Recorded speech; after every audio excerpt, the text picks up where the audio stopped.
Mas vamos começar o estudo. Como eu disse, temos algumas coisas para ver hoje. E eu vou começar com vocês revisando o estudo de Laodiceia. Antes de entrarmos aqui em Apocalipse capítulo 4, que é o estudo de hoje, quem não veio semana passada pode pegar o de Filadélfia comigo. E quem está aqui hoje, eu vou entregar o de Laodiceia também, porque nós não vamos ver tudo de Laodiceia aqui hoje. Então, você pega no final para aprofundar em casa, tá bom? O estudo de Laodiceia, que é a última igreja, a igreja do tempo do fim. Mas eu queria aqui acompanhar com vocês esse gráfico. Por quê? Sempre é bom relembrarmos, né? Começamos lá quando Cristo, no capítulo 1 de João, ele é visto depois de sua morte na cruz. João vê ele agora no lugar santo, né, que nós vimos, entre os candelabros, lá no céu, intercedendo por sua igreja. E aqui nós vemos que Jesus ele começa a mandar 7 cartas, não é, para João, por meio do seu Espírito. E na primeira carta, a igreja está pura, perseguida nos dias de Esmirna, começou a se contaminar com os erros do paganismo, e aqui igreja e paganismo se misturaram de tal maneira que ela é chamada de Jezabel, né? A igreja traiu a Cristo. Sardes é um momento de reforma. Filadélfia, nós estudamos, né? É um momento no tempo do fim em que a igreja ia ver Jesus com qual chave na mão? A chave de Davi.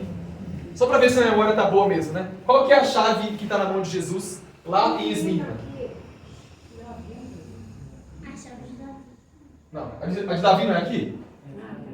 Lembra das chaves da morte do inferno, gente? Que ele tira da sepultura, que morreu, né?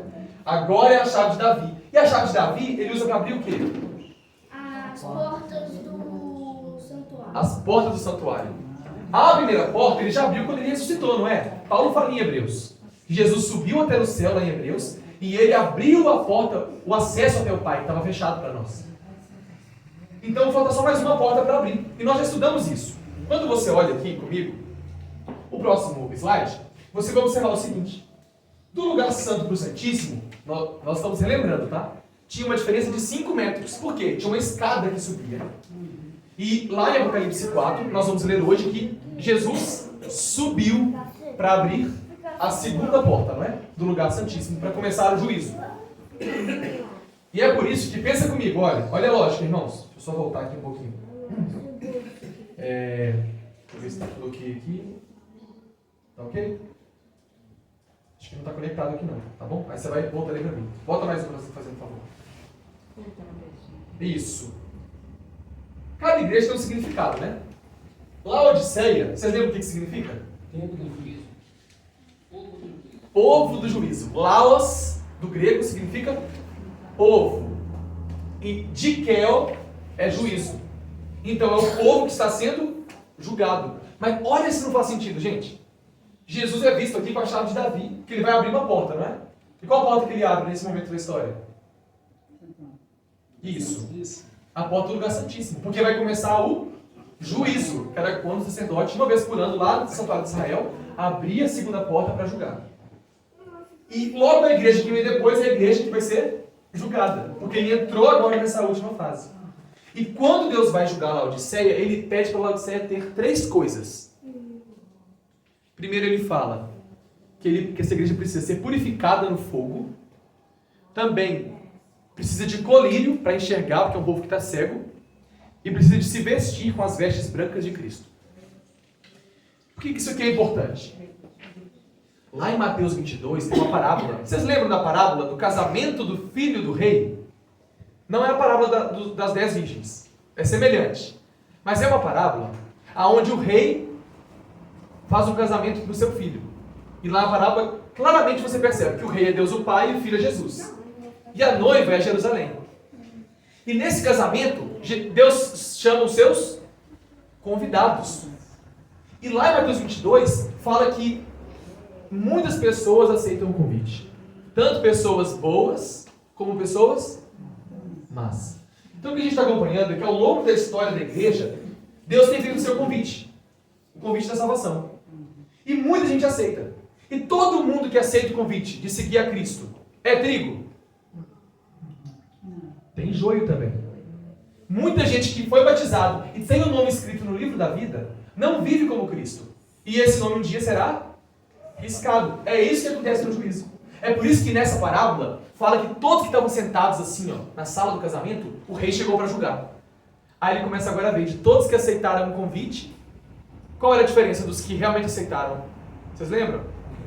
As vestes. Quem tinha as vestes brancas, que não estavam contaminadas, no juízo ele fala, servo bom e fiel. Mas ele acha um homem no juízo que estava sem as vestes do casamento, as vestes brancas. E ele separa, ele tira, fala, você não. Você aceitou o convite, mas não se adequou às minhas leis, às minhas ordens. Então ser como Cristo é muito mais do que falar, né, gente? É fazer. Então Laodiceia é esse momento. Por isso que Deus fala, compre vestes brancas. Quem não tem a vestes no juízo, o rei vem e separa. Vai ser julgado quem não aceitou o convite? Não. Ele só vem analisar quem aceitou o convite. Quem é cristão, ou diz que é. Os que nunca foram salvos, que nunca tiveram seu nome escrito no livro da vida, nem passam no juízo. Por quê? Não precisam ser julgados. Já estão condenados. Entenderam? E aí, nós vamos hoje continuar aqui, e eu queria ler com vocês sobre esse momento.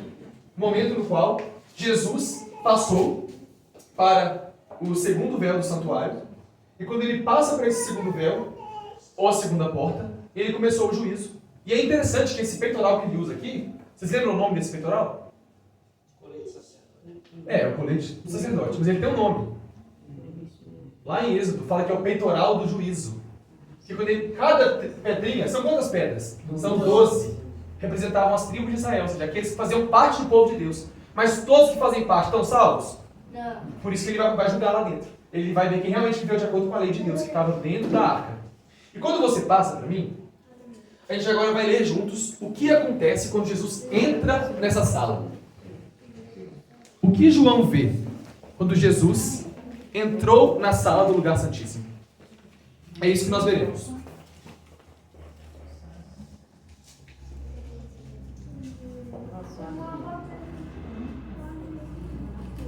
Pode voltar. Apocalipse capítulo 4. A partir do versículo 1. Ontem lá em Nova União, fazendo esse estudo com os irmãos, alguns com algumas ideias ou dúvidas ao longo do estudo, eles iam perguntando, comentando. Então, caso alguém queira fazer algum comentário, esse é o momento. Ou depois também, né? Vamos ler juntos então, vamos só fazer uma oração aqui. Bom, Cleverson, pode fazer oração pra gente, antes de lermos o texto? Meu Deus, meu Deus, Pai, que estamos aqui, está tendo uma oportunidade de bênção ficar longe de nós. Eu te peço e agradeço, em nome de Jesus Cristo. Amém. Amém. Irmãos, o estudo de hoje, ele tem mais informações do que os outros. É importante a gente estar bem atento, para a gente perceber em que momento da história nós estamos vivendo. A partir do versículo 1 diz o seguinte: depois dessas coisas, ou seja, das 7 igrejas, né? Olhei, e eis não somente uma porta aberta no céu, mas também a primeira voz que eu vi, como de trombeta, ao falar comigo, dizendo: sobe para aqui, e te mostrarei o que deve acontecer depois dessas coisas. Imediatamente eu me achei em espírito, e eis armado no céu um trono, e no trono alguém sentado. E esse que se acha sentado, ele é semelhante no aspecto à pedra de jaspe e sardônio. E ao redor do trono há um arco-íris semelhante no aspecto à esmeralda. Ao redor do trono há também 24 tronos, e assentados neles os 24 anciãos, vestidos de branco, e suas cabeças estão com coroas de ouro. Do trono saem relâmpagos, vozes e trovões, e diante do trono ardem 7 tochas de fogo, que são os 7 Espíritos de Deus. Há diante do trono um mar de vidro, semelhante a cristal. E também no meio do trono e ao redor, 4 seres viventes, cheios de olhos por diante e por detrás. Bom, irmãos, a primeira coisa que nós observamos nessa cena, aqui é uma mera ilustração, né? Nós vemos vários itens aqui na sala do trono, na sala mais alta do céu, né? Depois de subir para o lugar santíssimo. Quais são os itens que nós conseguimos enxergar nessa leitura? Vamos imaginar aí, o que está escrito? O que nós vimos aí nessa sala? lá, um mar de vidro no chão, né? No chão é como se fosse, né? Um trono de Deus. 24 anciãos que estão sentados em 24 tronos. Os 4 bichos. 4 bichos ou 4 seres viventes, que lá em Ezequiel são chamados de querubins. Um arco-íris parecendo esmeralda, né? Isso, aquele que está sentado no trono parece pedra de jaspe. É o próprio Deus, ele parece uma pedra de jaspe. As tochas, né? Os 7 espíritos que estão ali, o Espírito Santo diante de Deus. Mas o que a gente vê nesse texto? Acabou? Relâmpagos, trovões, isso mesmo. Bom, primeira coisa que eu queria perguntar para vocês. Nessa cena aqui, nós temos 24 anciãos, correto? Nos seus tronos. Qual é a roupa que eles estão usando neste texto? Vestes brancas e mais o quê? Coroa de ouro. Quando nós lemos Apocalipse 3, versículo 5, diz para nós que os salvos no céu vestirão vestes brancas. Quando você olha Apocalipse 2, no versículo 10, fala que os salvos no céu receberão uma coroa de ouro. Então, na Bíblia, quem que usa vestes brancas e coroa de ouro? Os santos, os salvos, os redimidos, os que foram lavados no sangue do Cordeiro. Mas espera aí, pastor. A gente aprendeu aqui que quem morre está onde? Dormindo, né? Vou falar isso de novo, né? Pra gente acostumar com a linguagem da Bíblia, né? No inferno, porque essa é a futura, né? O inferno é isso, lugar de dormir. Não lugar de sofrer, né? De acordo com o Apocalipse. Mas por que aqui tem 24 seres humanos que estão no céu? As primícias. O que significa isso? Sabe quando você vai pagar uma conta? Eu sei isso por experiência própria, porque eu tive que fazer isso em janeiro agora. Eu não tinha como comprar o carro de uma vez. Então eu deixo uma garantia, que geralmente a gente chama de entrada, não é? E ao longo do ano, você vai fazendo o quê? Pagando o restante. Jesus, quando sobe ao céu, o que ele fala assim? Ele prometeu que um dia, quando ele voltar, ele vai ressuscitar todos que morreram em Cristo. Mas ele já levou para o céu uma primícia, uma garantia, ou seja, eu estou trazendo comigo aqui alguns, a gente vai ver isso na Bíblia, tá? Não é coisa da minha cabeça, não. Estou trazendo alguns aqui para o céu, para provar que eu tenho o poder de um dia ressuscitar todos que morreram crendo em meu nome. Como que nós podemos ver isso? Primeiro nós vemos aquela cena maravilhosa, né? O arco-íris ao redor do trono. O arco-íris é um sinal de que Deus é justo, ele pune o pecado, como foi lá no dilúvio. Mas ele é misericordioso. O juízo dele tem um limite. Ele fala que não vai mais destruir a terra por meio da água. E sempre que você ver o arco-íris no céu, lembre-se do trono de Deus. Porque ao redor do trono de Deus há um arco-íris. E ele tem um significado muito profundo, mas hoje não dá para entrar nisso, né? Agora, passando aqui para o capítulo 4:3, nós vemos algo também. Antes de falar dos anciãos, os 24 anciãos, fala que aquele que estava sentado no trono, quem é que está sentado no trono? O Deus. Não pode ser Jesus aqui, por quê? No capítulo 5, João vê Jesus chegando perto do trono. E o Deus já estava lá. Então, esse que está sentado no trono, ele é semelhante ao quê? Jaspe e sardinha. Que cor é essa? Arrisca. Quem falou vermelho aí? Olha aqui. Passa aí para você ver. Qual é a cor? É algo bem avermelhado, laranja. Isso é interessante. Lá em Ezequiel, quando ele vê o trono de Deus, sabe o que Ezequiel fala? Ezequiel teve a mesma visão. Com arco-íris, com querubins, com trono. Ezequiel fala assim: a semelhança daquele que está no meio do trono é como fogo. E realmente, né? É uma aparência de fogo. Porque a Bíblia fala, Deus é fogo consumidor.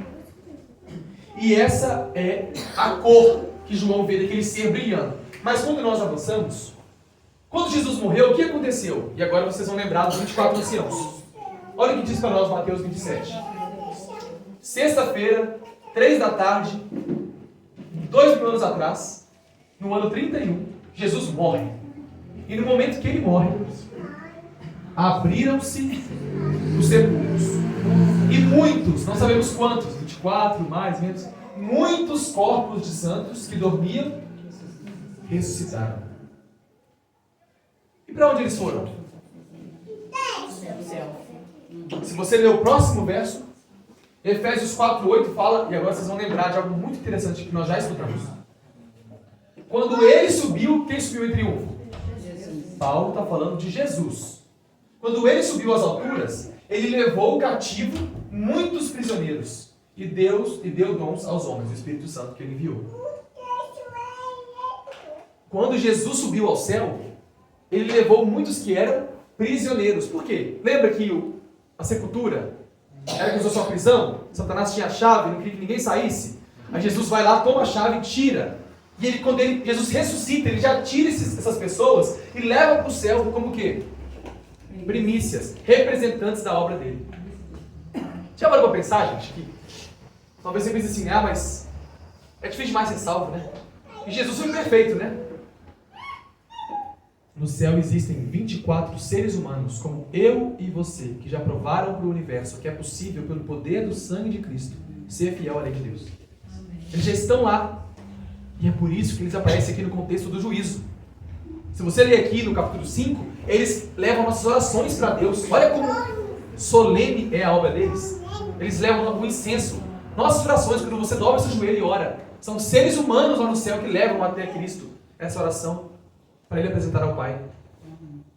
Eles são uma representação do que Deus pode fazer por meio da minha e da sua vida. Um dia nós também estaremos vestidos de branco e com coroas de ouro, se formos vencedores no juízo. E tudo foi para nós providenciado para isso. Mas vamos continuar aqui, porque no capítulo 5, olha que interessante, tinha um ser sentado no trono. E João viu na mão direita daquele que estava sentado no trono um livro em forma de rolo, escrito por dentro e por fora, selados, ou seja, fechado com 7 selos. E aí João viu um anjo falando com forte voz: quem é digno de quebrar os selos? Quem pode abrir o livro?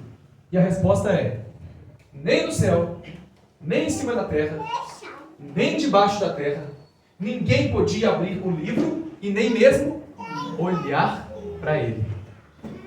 Mas se você olha o próximo verso, esse aqui é o livro do juízo. Que livro é esse? Escrito por dentro e por fora com 7 selos. Lá em Ezequiel nós encontramos a resposta de qual é esse livro. Mas antes de vermos que livro é esse, olha o que Jesus faz nessa cena. Lembra que Jesus agora, pela primeira vez, está entrando, não é? Na sala do trono, para começar o juízo. E João viu no meio do trono, no meio dos 4 seres viventes, no meio dos anciãos, ele viu em pé um cordeiro. Ele parecia que tinha sido morto. Ele tinha 7 chifres, 7 olhos, isso é uma visão simbólica, né? Representa várias coisas isso aqui, mas não é nosso objetivo. O cordeiro foi e pegou o livro da mão direita daquele que estava sentado no trono. Mas peraí, ninguém podia pegar, nem olhar para ele. Mas Jesus pode. Jesus ele pode fazer isso, sabe por quê? Quando você olha para o próximo texto, lá em Ezequiel 2, lá no Antigo Testamento, Deus já tinha revelado esse livro, escrito por dentro e por fora para Ezequiel. Olha o que nós lemos. Ezequiel olhou e tinha uma mão estendida para ele, e nela se achava o rolo de um livro. Não parece a visão de Apocalipse? Uma mão direita dela no Apocalipse com um livro. E esse livro estava escrito por dentro, por fora. É o mesmo livro lá de Apocalipse. E nesse livro, nesse rolo, o que estava escrito? Lamentações, gemidos. Isso é coisa boa? Não é coisa boa não, né? Quando você lê o capítulo 3 em diante de Ezequiel, até o capítulo 9, você vai ler só as abominações que Israel praticava, os pecados deles registrados aonde? No livro. É por isso que esse é o livro do juízo. Deus agora vai julgar. O seu filho entra na cena, Jesus. Ele pega o livro, porque ele é o único que pode, no juízo, nos defender. Nenhum outro poderia abrir esse livro. Mas Jesus pode, porque ele assumiu a natureza humana, ele venceu em nosso lugar. E lá no céu ele pode interceder por nós. E nessa cena de juízo, eu queria avançar com vocês aqui, e queria ler com vocês um outro lugar na Bíblia, para nós irmos concluindo, tá? É o último texto que vamos abrir, mas daqui nós vamos tirar bastante coisa. É um outro lugar na Bíblia, aonde você encontra a mesma visão de Apocalipse 4 e 5, que é a cena do trono de Deus e do juízo. lá em Daniel 7, lembre-se disso, nós não estamos lendo o começo do capítulo, a partir do verso 9. Depois vocês vão entender porque eu omiti o começo. Vamos voltar lá. Versículo 9. Quando começa esse juízo no céu? E o que Daniel viu? A partir do versículo 9, nós lemos o seguinte. Daniel, capítulo 7. No verso 9, vamos ler o 9, o 10 e o 13, tá bom? A minha versão diz assim. Continuei olhando, até que foram postos uns tronos. Observem os detalhes. O ancião de dias se assentou. Sua veste era branca como a neve, os cabelos da cabeça como a pura lã. Seu trono eram chamas de fogo, suas rodas eram fogo ardente. Verso 10. Um rio de fogo manava e saía diante dele. Milhares e milhares o serviam. Miríades e miríades estavam diante dele. Assentou-se o tribunal e abriram-se os livros. Versículo 13. Eu estava olhando nas minhas visões da noite, e eis que vinha com as nuvens do céu um como o filho do homem. E ele se dirigiu ao ancião de dias e o fizeram chegar até ele. Quem é o filho do homem? Quem é o ancião de dias? Nós sabemos disso por dois motivos. Primeiro, porque o filho do homem, lá em Mateus, o próprio Jesus fala mais de 10 vezes. O filho do homem vai ser entregue. O filho do homem não veio para ser servido. Vocês verão o filho do homem voltando. Então o filho do homem é Jesus. Ele assumiu a natureza humana. Ele é um homem, lá no céu aqui, ó. Ele não deixou de ser homem, não. E como é que eu sei que o ancião de dias é o Pai? Porque lá em Apocalipse fala que Jesus, não é? Ele se chegou até o Pai para pegar o livro. Mas tem mais. Quando nós olhamos esse texto, mas o que nós vemos aqui em Daniel 7 que lembra lá em Apocalipse? Eu falei do Pai e do Filho, né? O Cordeiro e o que está sentado no trono. Mas o que nós vemos aqui que nos lembra? Que parece que se repete lá também. Vestes brancas. Tem o trono de Deus, não tem? Mas tem tronos também ao redor? Tem, não é? Foram colocados uns tronos. E lá você vê 24 tronos. E também tem os 4 bichos. Os animais, não é? Aqui em Daniel eles não aparecem. Aqui aparecem os milhares de anjos, que está lá em Apocalipse também. É que nós não lemos. Mas além dos querubins, tem milhares de anjos ao redor do trono de Deus. O fogo, né? Diante do trono. Lá fala que é um mar de vidro, aqui fala que é um rio. Mas a ideia é a mesma. Algo de fogo saindo do trono de Deus. Bom, aqui nós vemos algumas coisas que se repetem. O livro, né? Lá tem um livro com o registro dos pecados. Aqui também os livros são abertos. E a questão é, Daniel 7, versículo 9. Essa cena, né? Vi, então, tronos sendo colocados e começou o tribunal. Quando que isso começou a acontecer? O juízo. Isso é o juízo, tá? Isso está claro no texto.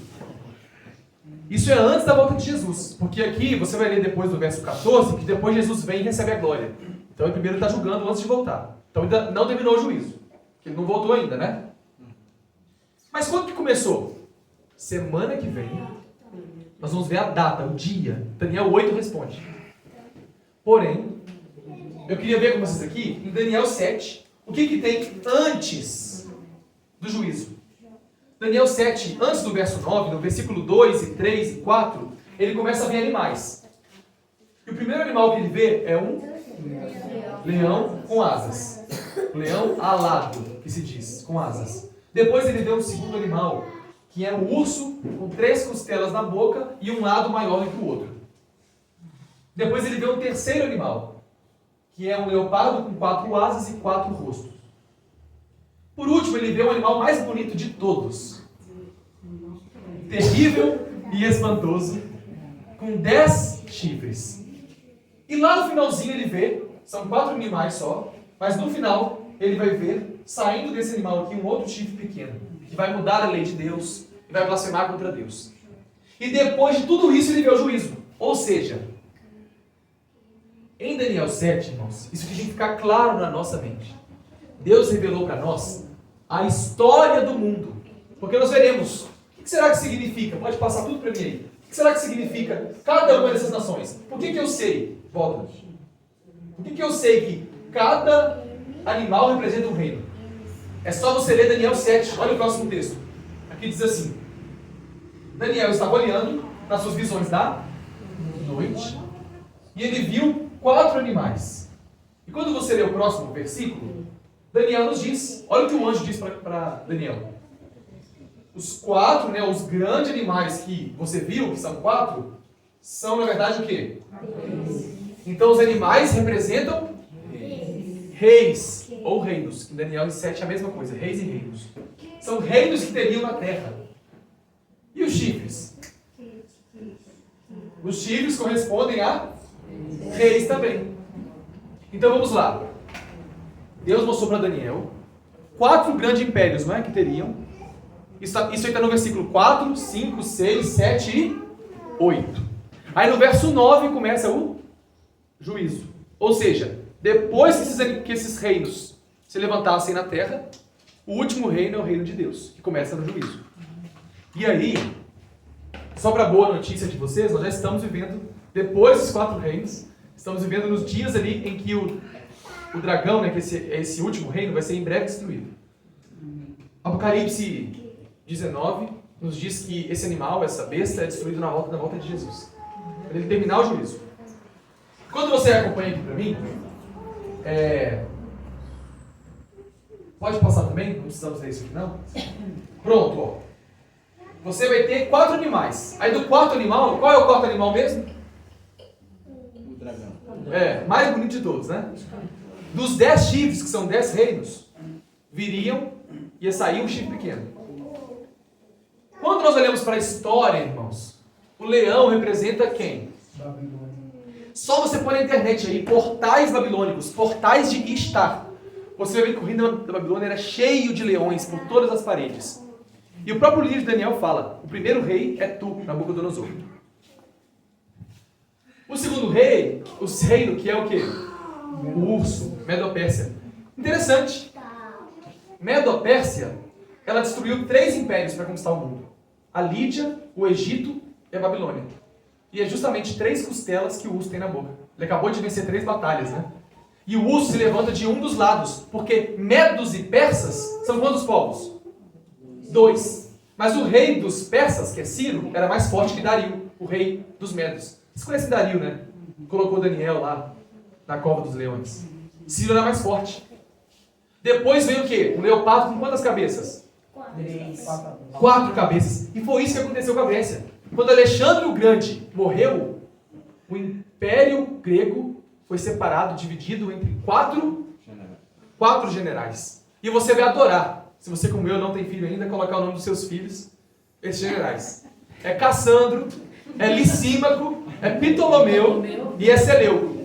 É o nome mais bonito. Já imaginou? Cassandro, solta o Ptolomeu. Né? São 4 generais. São 4 cabeças que o leopardo tinha. Gente, olha que interessante. Brincadeiras à parte, né? Tem que descontrair um pouquinho, né? A gente conseguir aqui entender isso. Deus está revelando para Daniel tudo o que ia acontecer no mundo até o juízo. Então a gente vai chegar daqui a pouquinho no momento do juízo. Eu pergunto para vocês, o Império Babilônico existe hoje ainda? Já passou. Medo-Pérsia? Já passou. A Grécia, como existia nessa época, já passou também. Hoje é só um país. Não é mais um império que domina o mundo. Roma não existe mais. Hoje tem só a nação de Itália. Bom, Roma não existe mais como era. Hoje ela tem a sua forma cristã, né, de existir lá no Vaticano. Mas aí é um outro assunto, né? Ela ainda existe, mas de uma forma cristã. Não é mais a forma somente pagã. Então, olha que interessante. De Roma, que é o 4º animal, ia sair um chifre pequeno. Eu pergunto para vocês, o chifre é um novo animal? Não. Ele ainda faz parte de Roma. Mas agora é Roma numa nova fase. Ela vai lutar contra Deus, ó. Ele fala contra o Altíssimo. É um chifre que fala, viu? Ele fala, na visão, né? Esse poder, ele ia falar contra Deus. Ele ia perseguir os santos do Altíssimo. E ele ia tentar mudar o tempo e a lei de Deus. O único poder que fez isso, sabemos, é o poder católico romano. Que é Roma, na sua fase agora cristã. Muda o sábado para o domingo, persegue os cristãos e blasfemam contra Deus, dizendo que eles mesmos podem perdoar pecados e outras coisas. E nós já sabemos não é nosso foco hoje, lembrar que o período que esse poder ia atuar, o período que Deus deu, isso é interessante, tá? Nada acontece debaixo do sol sem a permissão de Deus. Deus deu um período. Quando acabou esse período, Deus tirou o poder deles. Deus permitiu por um tempo. E esse período era um tempo, 2 tempos, que ali é plural, e metade de um tempo, que dá 3 tempos e meio. Olha aqui. Não, volta. Depois desse tempo, o que ia começar? O tribunal já está craque já, não é? Nós lemos aqui sobre o tribunal no verso 9 a 13, que é quando começa o tribunal. Nós lemos lá em Apocalipse 4, né, quando o Filho do Homem sobe do lugar santíssimo e pega ali o livro da mão do Pai para começar o juízo. Laodiceia, a última igreja. Isso ia começar depois da atuação do chifre pequeno. E agora, pode passando para mim? Esse aí pode passar também? Olha o que Daniel 11 nos diz. Tempos, isso é, anos. Tempos significam 3 tempos e meio, 3 anos e meio. E quando você olha essa tabela aqui, fica fácil. 3 anos e meio são 42 meses. Isso são 1.260 dias. Na profecia, de acordo com Ezequiel 4, 6, um dia um ano, matamos a charada. O chifre pequeno ia atuar durante 1.260 anos. E agora, a gente vê, e isso aqui é o que me impressiona, irmãos. Você já imaginou? Se você tivesse um calendário com as principais datas do ano, tudo aquilo que você não pode esquecer. Vocês são como eu, que esquece de data, assim. Semana passada, minha mãe estava insistindo comigo para ela vir passar o final de semana aqui. Eu falei, mãe, não precisa. Já veio esse mês, já volta só mês que vem. Então, não, eu quero passar um dia com você aí. Eu sei que ela quer passar tempo comigo, né? Eu falei, mãe, não precisa não, você já teve semana passada, mês que vem a senhora volta. Que eu tinha que buscar ela, né? Se eu não vou buscar, não vem. Aí depois de muita insistência, ela falou e soltou. Você não tá lembrando que esse final de semana é meu aniversário, não? Se eu tivesse um calendário, né, do ano ali já, com tudo marcadinho, né, ó, eu não ia esquecer. Imagina na vida espiritual. Se Deus deixasse um calendário assim, ó, da história do mundo. Ele falasse, ó, vai acontecer isso, depois isso, aquilo, logo depois eu volto. Ele não tem que falar o dia que ele volta. Porque ele já falou tudo que vai acontecer pra você ficar o quê? E se eu disser que ele já deixou esse calendário? São muitas datas, muitas. Mas as principais que levam para o juízo, E a gente vai ver no próximo estudo, quarta-feira, a maior data da Bíblia, né, que são 2.300 anos, que chegam também até o juízo, que é esse dia aí que o tribunal começou já. O que eu sei que ele já começou? É o seguinte, você já viu comigo já sobre os animais, os 4 impérios que existiriam na Terra. Depois disso nós vimos sobre o chifre pequeno. E também nós já vimos o que significam cada um desses animais. E depois a Roma na sua fase cristã, que ela fala contra Deus agora, não só mais mexe com os homens. E também nós já vimos, e aqui eu queria só resumir com vocês, não é uma prova, então não fique atento a decorar todas as datas, mas é importante que você entenda uma coisa. E isso veremos na próxima semana.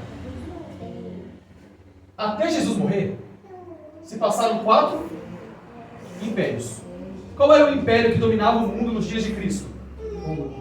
Roma. Lembra que para os judeus matarem Jesus, teve que pedir para os romanos? Eles que mandavam em tudo. Quem que matava as pessoas com crucificação? Romanos. Eram cruéis.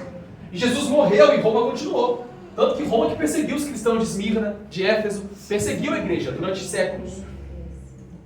Mas depois da cruz, não existe mais Israel aqui na terra como existia antes. Então agora, irmãos, qualquer igreja que se une como Estado se torna Babilônia. E nesse momento, depois da cruz, sai de Roma uma igreja que se apostata. E sai de Roma também o líder dessa igreja, né, o bispo de Roma. E ela vira Roma pagã. E essa igreja aqui, que é o chifre pequeno que Daniel viu, ele vai atuar durante quanto tempo mesmo? 1, 2, 6, 0. E quando acabar esse momento de atuação dele, O que ia vir depois? O juízo. E esse juízo, lá em Daniel 7 e em Apocalipse, nos ensina algo, pode passar para mim. Quando termina o juízo, Jesus volta. Mas agora, nós vamos ver que da morte de Jesus até ele voltar, são as 7 igrejas. E aqui no finalzinho das 7 igrejas, pode colocar, você tem qual momento? O momento em que a porta é aberta no céu. Então a Bíblia deu para a gente um calendário, lá em Daniel, dos reinos, e lá em Apocalipse, das igrejas. E todos terminam aonde? Quando começa o juízo no céu. Os dias de Laodiceia. Os dias que o Filho do Homem está diante do Pai e está analisando a vida de todos que aceitaram a Jesus, para ver se eles realmente amam a Cristo e permitem que Cristo transforme a vida deles. Porque dizer Senhor, Senhor é muito fácil.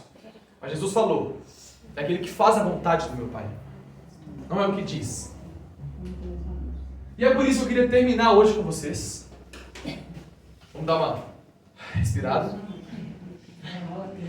Com 2, porque faltou de Laodiceia, então hoje eu tive que juntar ainda, né? Mas para a gente terminar, vocês já entenderam, gente? Em que momento nós estamos aqui nesse gráfico? Nós estamos aqui na Mesa Persa?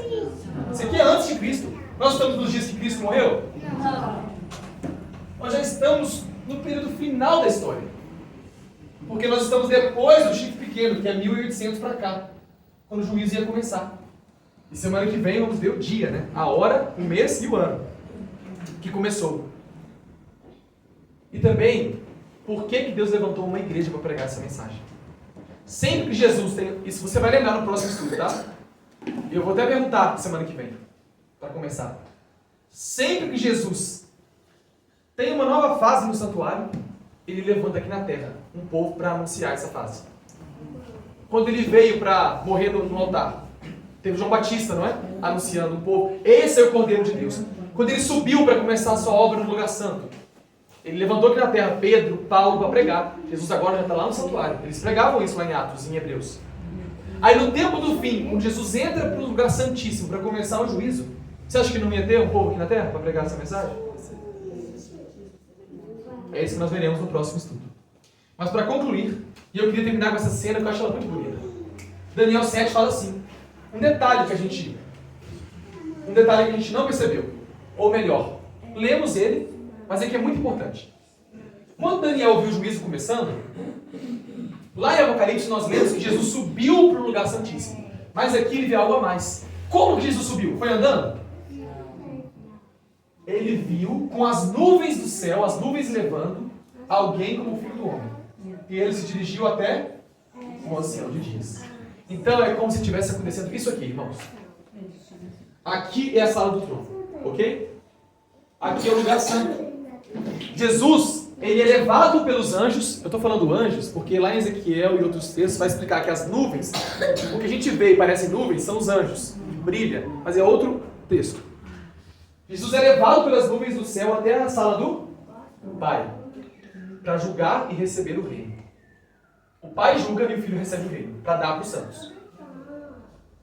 Mas quando ele voltar, olha a diferença. Aqui ele vai sozinho nas nuvens até o Pai, não é? Mas agora quando ele termina o juízo, ele está do lado do seu Pai. E lá em Mateus, Jesus dá um outro momento em que ele vem nas nuvens do céu. Olha o que ele fala para os sacerdotes que o mataram.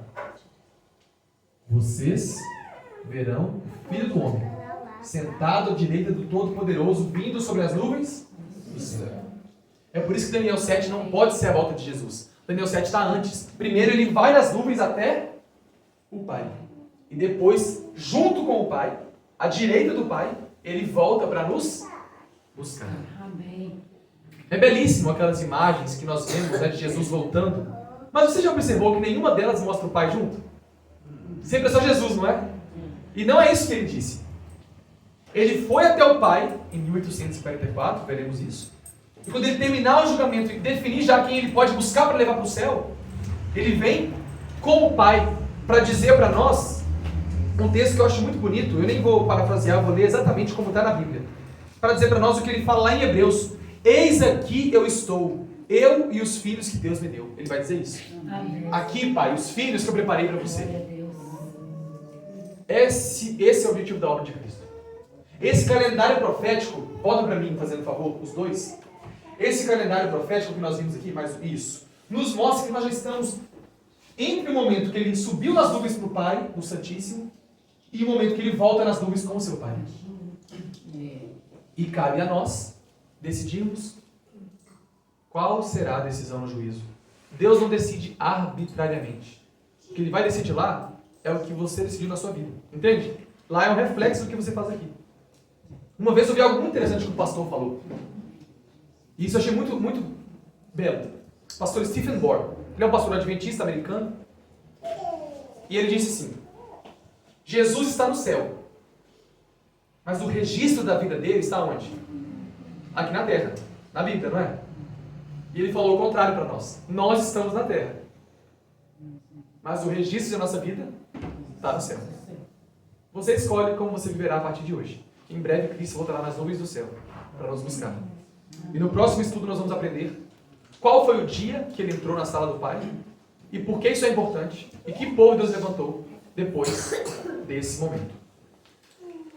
Que Deus te abençoe grandemente. E agora, enquanto nós cantamos esse louvor, você pode se colocar de pé se é o seu desejo.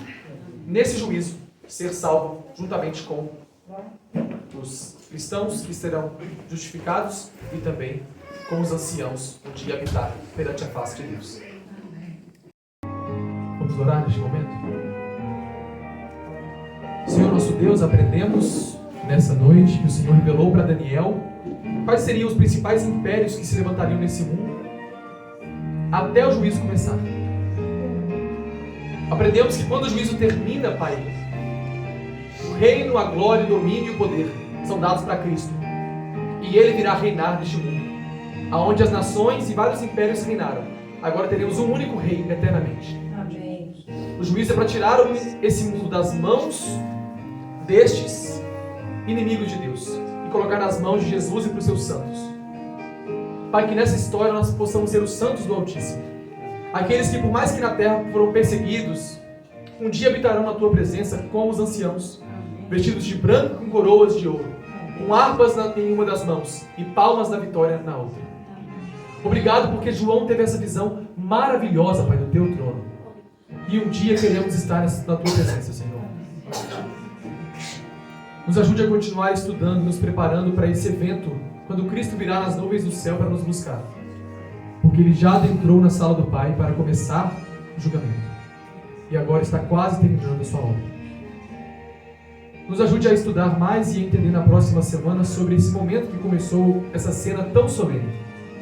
E entendemos que não vivemos em dias em que é possível brincar, porque estamos vivendo nos últimos momentos dessa história. Nos ajude a pôr em prática o que aprendemos. Em nome de Jesus, amém.